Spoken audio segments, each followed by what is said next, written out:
af barwaaqadii iyo barwaaqadii la sheegay iyo wanaaggii waa idinku aragnaa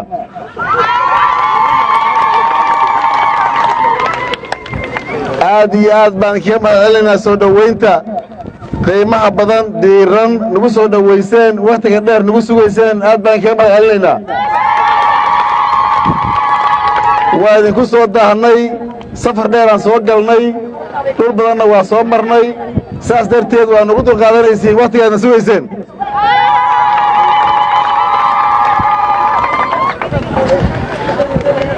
reer af barwaaqo waxaan idiin wadnaa safar nabada socdaal wanaagsan wada tashi iyo xoogaalnimo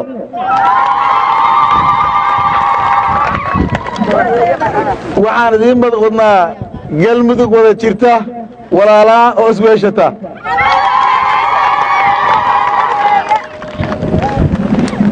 waxaan socod dheer iyo safarkaa u soo galnay dhulkaas dheer oo af barwaaqo oo ka durugsan serviskii dawladnimada inaan la soo qaybsanno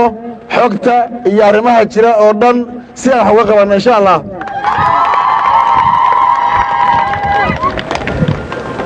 wakhti gaaban warkiisaa la gaaban waa idinla joognaa wakhti baan isla qaadanaynaa qaybaha kala duwan ee bulshada la kulmaynaa degmada af barwaaqaana xoogaal u noqonaynaa